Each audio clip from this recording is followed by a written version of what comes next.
医療以外考えることがもはや信じられないっていうレベルです。その経営体がそのお金を使い込んじゃったりして潰れていくっていうパターンなんですかね。役務がめっちゃ溜まっていきますね。皆さんこんにちは、幸子です。こんにちは、美肌王子ののび太社長です。今日のチャンネルの内容は脱毛です。脱毛来ましたね。さっちゃんの得意なはい、何でも得意だけどまあこの時期やっぱりね、夏になってきてますし、脱毛やってる人すごく多いと思うんですけど、私個人的にもう短パンを男性履くと思うんですけど、短パンの下にも毛があるだけでちょっとダサいなと思ってまして、それぐらい男でも当たり前のように脱毛するようになってきましたね。私も電車に乗るときに短パンを履いている男性とかを見ると、もうすぐ足に目がいっちゃいますね。すげえボーボーとか思いますね。ダサいですよね、本当にね。なのでそれも一部で全部がファッションかなと思っちゃうぐらいですかね。それで変わりましたね。じゃあ今日脱毛やっていきましょうか。はい。エステ脱毛と医療脱毛、どっちにしようか迷われてる方まだいっぱいいると思うんですけど、お二人のエステ脱毛、クリニック脱毛の思い聞かせてください。医療脱毛一択かなと思ってて、基本的にはエステは完全に脱毛しきれないので、医療以外考えることがもはや信じられないっていうレベルです。結局回数が少なくって終わるっていうことは、トータルのかかる金額も絶対医療の方が安いんですよね。なのでコスト面も考えても、かかる時間も考えても医療脱毛が絶対有利だと思います。で、唯一エステがいいなと思うのは、ひげが濃い人とか、どうしても痛み耐えられない人が毛を細くするためにやるっていうんであれば、最初にエステで行って毛を細くして、その後に医療脱毛行くっていうのはあるかなと思います。私も医療脱毛一択だと思っていまして、以前エステをやっていた時にですね、やっぱり高いジュールで打つ、パワーで打つとやけどのリスクがあるということとかもあるので、実際に医療脱毛で結果が見える方がいいと思います。エステ脱毛は基本的には除毛、医療脱毛に関してはやはり結果が見えるので素肌も綺麗になりますし、医療脱毛一択かなと私も思います。美肌って意識しなかったんですけど、脱毛やると肌綺麗になりますよね。なりますね。吸ったりとかして帰ってくる時にやっぱりちょっと痒かったりとかするので、かき壊ししたりとか、そういう方もねいらっしゃいますしね。僕肌弱いんですけど、ヒゲとかを何度もすると赤くなっちゃったりするんですけど、ヒゲ脱毛してればそういう心配はないんで。そうですよね。エステの脱毛に行ってる人ってなんで逆に行ってるのかなって思うんですけど、僕地方にいろいろクリニック見に行って、感じたことは、医療脱毛あんまないエリアってあったんですよ。例えば2、3年前の札幌とかはあんまなくて、だからほとんどエステでみんな脱毛してたっていう市場だったので、地方によってはそういう差があるんだなって思ってます。機械のね金額も全然違いますからね。そうですよね。医療脱毛の機械だったら最大高いやつ1000万ぐらいでやつありますよね。安いやつでも300万ぐらいに。でマシンだと100万台から200万台。機械の話でいうと、家庭用のセルフ脱毛機とエステ脱毛だとどれくらい？それはあんまり変わらないと思います。フラッシュ式になると思うんですけど、光脱毛になると思うんですけど、光脱毛自体そこまで毛の中の毛乳頭のところまでに入らないので、そういったところの意味ではほとんど変わらないかなっていう、美顔器とかと一緒のレベルですかね。毛乳頭っていうと毛穴の一部の。そうです。毛を作るところの工場と言われる毛乳頭というところがあるんですけど、毛を生えさせる信号を出す。この辺脱毛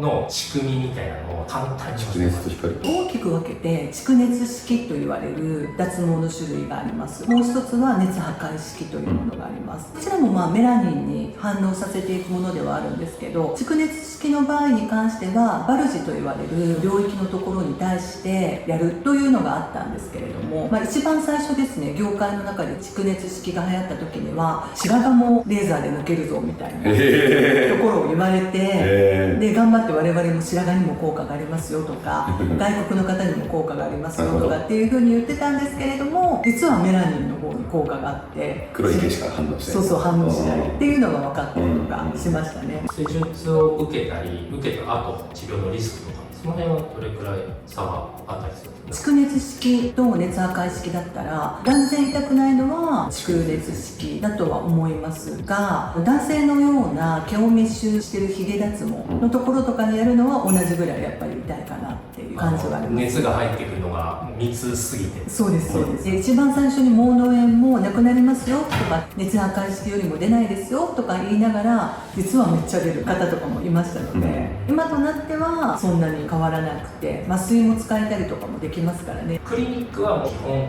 熱破壊式。クリニックでも熱破壊式と蓄熱式分かれていて、クリニックによっては選べる形式を取ってるパターンもあって、エステだと比光とか光脱毛はフラッシュって言って中に入るところまでは行くんですけれども、ほぼ毛乳糖に効果がないというのが分かっているので、高いジュール設定もやはり医師がいないのとやっていくのであんまり効果がないというのがあります。なのでお客様に対して私がカウンセリングしてた時はご来院していただくのはだいたい30回から50回ぐらいっていう風に回数を言ってました。30から50回でも結構パワーいりますよね。はいそれは医療脱毛じゃないですよね。エステ脱毛です。医療脱毛だとどれくらいでするんですか？大体女性の場合だったら体の薄い方とか多いので大体 5,6 回ぐらい、多い方で毛が太い方だったら10回ぐらい、間隔はどれくらいなんですか？大体 2,3 ヶ月に1回ぐらいのペースですね。じゃあまあ大体1年半から3年とか期間で早い人は1年ぐらいではなくなりますね。はい、3回で全然変えてこないみたいな人いますし、僕は足の毛なんか3回ぐらいで結構なくなっちゃいました。それがじゃあエステ脱毛になると何十回ってなるともう3年がかりとかそういう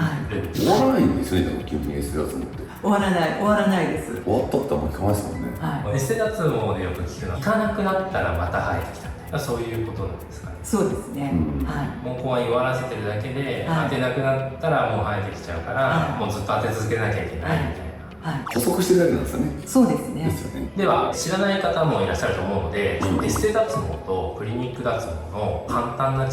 を教えてください。エステ脱毛はですね、医療機関ではないので麻酔が使えないというところがあります。で基本的には除毛という形になりまして、回数がだいたい女性の場合だったら20回から30回ぐらい、男性の場合は太い毛が多いというのもあるので30回から50回ぐらい通っていただいてやっと効果がわかるかなという感じですなので最近はエステ脱毛だったら美容のジェルを塗って照射をしていくんですけれども、それに美容の効果が入っているものを塗るから脱毛とかっていう風に無理くり効果があるようにしてやるんですけど実際にはそこまで効果もないかなと思います。医療脱毛は先ほどお話ししたように実際に医療機関なのでドクターがいるということがありますね。何かのトラブルがあった場合にすぐフォローができる、あとは麻酔が使えるというのが大きなメリットになります。特に男性脱毛の場合は、おひげだったりとか V 弾を照射する時だったりとかは、とても毛が密集しているところと肌の色が黒いところになるのでその分だけやっぱりちょっと痛みが増すんですよね。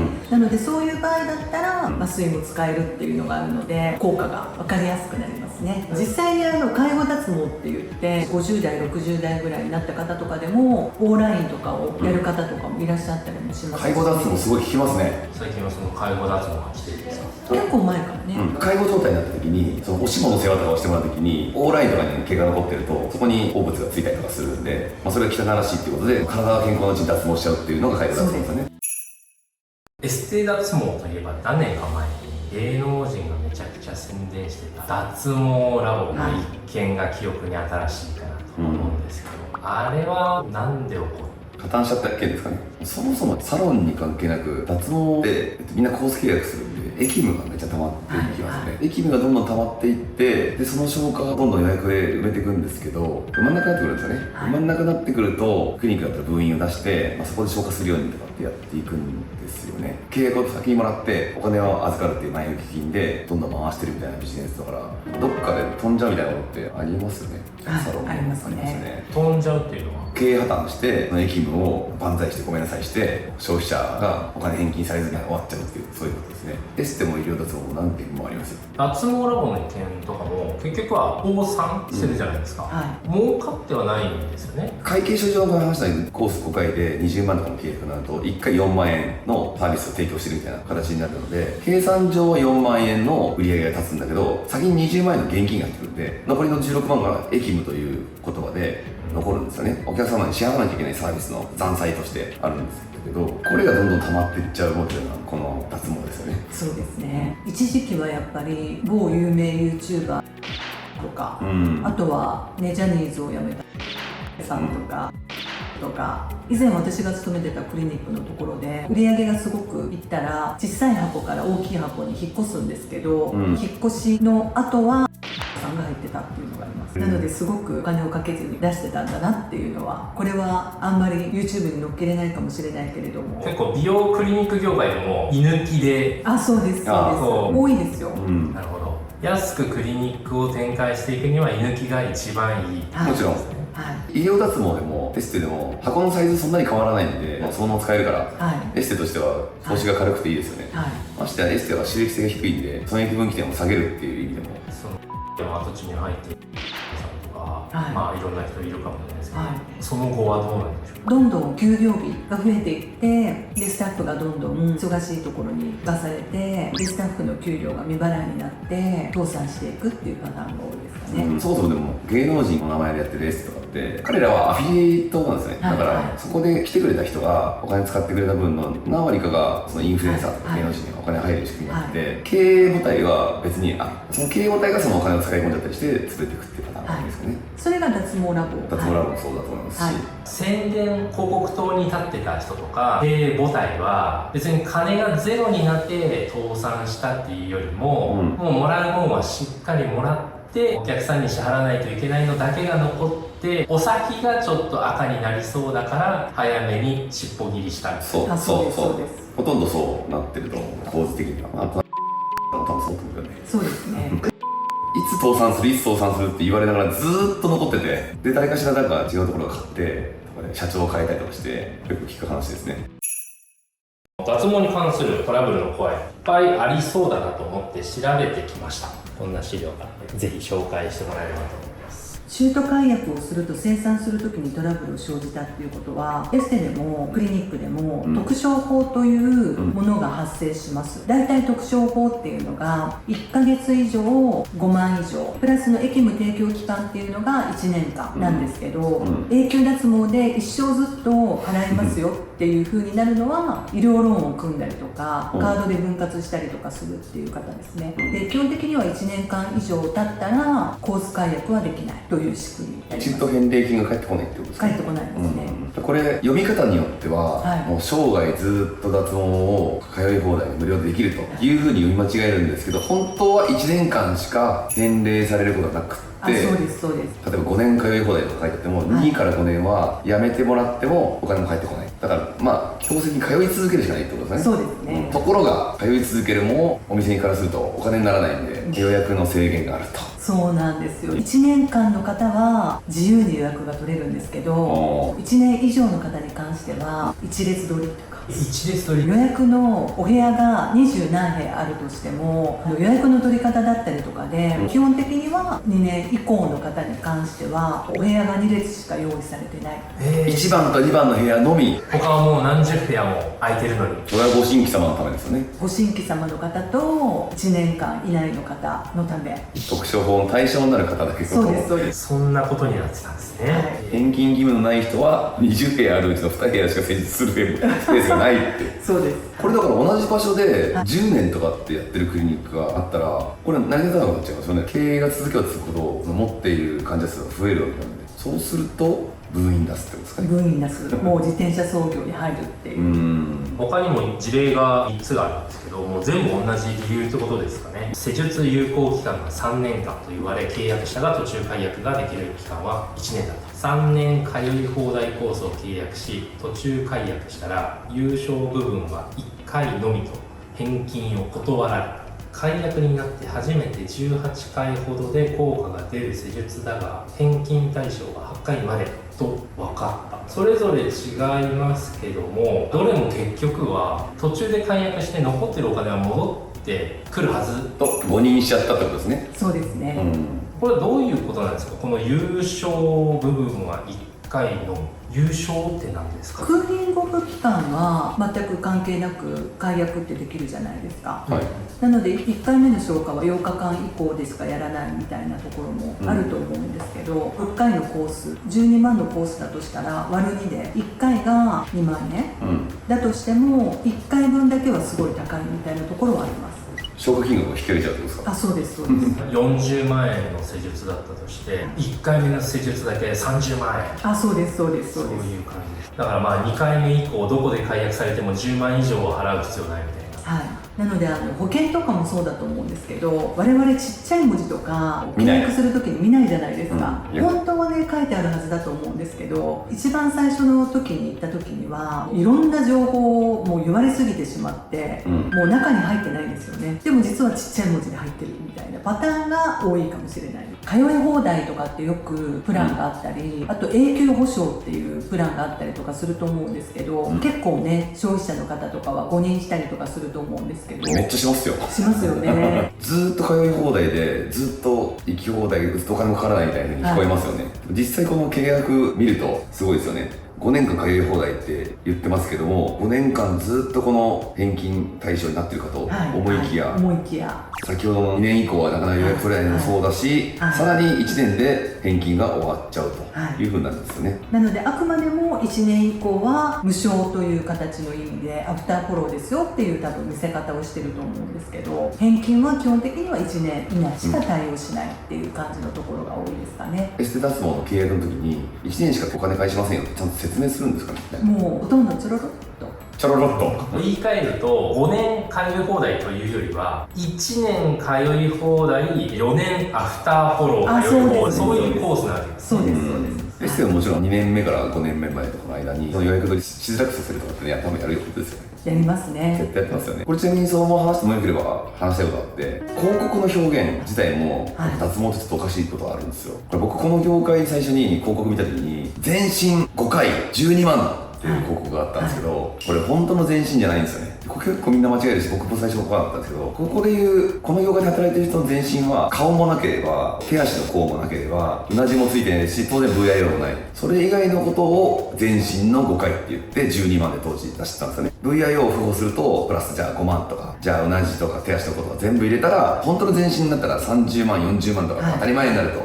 も広告で安く見せるために12万とかってやってて、でちなみに全国で一番関西が安いんですけど、関西の5回の全身脱毛今もう10万円切ってるんですよ。7、8万って書いてある。すごいですね。とこは7、8万出してるんですけど、理解でも30万とか40万とかになるっていう、そういう表記の仕方なんですよね。だからもう初めから安く誤認させるために広告を作ってるっていうのがこの業界のあるあるなので、最近私の誤認といえば、携帯に50代の方のお見合いおすすめっていうのが出てくるんですけど、私そんなことない、必要じゃないと思って50代でもないし誤認されてると思ってます、私の携帯にどんな誤認を携帯の方がね携帯がね誤認してるの。じゃあいろいろとお聞きしてきたんですけど、こういうトラブルに遭わないようにするには何に気をつけたらいいですか？まずは医療であるというところが第一前提できて、やはり麻酔が使えたりですね、毛嚢炎だったりとかやけどだったりとかのトラブルがあった時にお薬が出せるというメリットがありますね。エステはさっきも話したんですけどね、抜けるわけじゃなくて細くなるだけなんでね。そうですね。その意味も含めて医療でやった方がいいってことですよね。あと医療脱毛だと、機械が蓄熱と熱破壊式があるという話があったんですけど、僕はどっちも選べるっていうのが結構大事だなと思っていて、自分に合った機械をやるっていうのが大事だなと思って、痛みの出方も違ったりすると思うんで、僕は蓄熱と熱破壊もいけるんですけど、ヒゲとかだと僕蓄熱の方がいいなとか思ったりしてるので、大体一般的に言われるのは、濃いところは熱破壊式、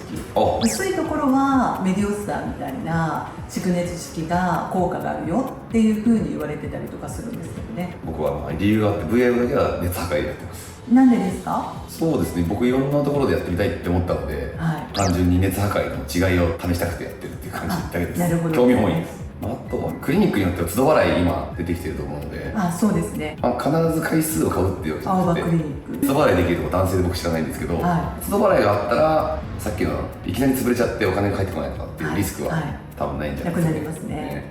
契約書の確認をやっぱりちゃんとするっていったところが、そもそもね、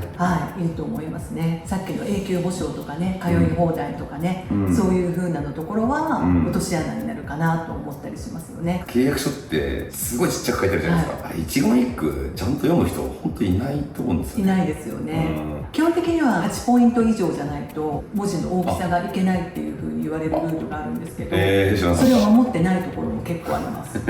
じゃあもう細かい文字で契約書巻いてるところはもうそれを見た瞬間から気をつけてね。そうなんです。怪しいですよね。怪しいですよ。不動産の重要事項説明だったらちゃんと読み合わせするんですよね。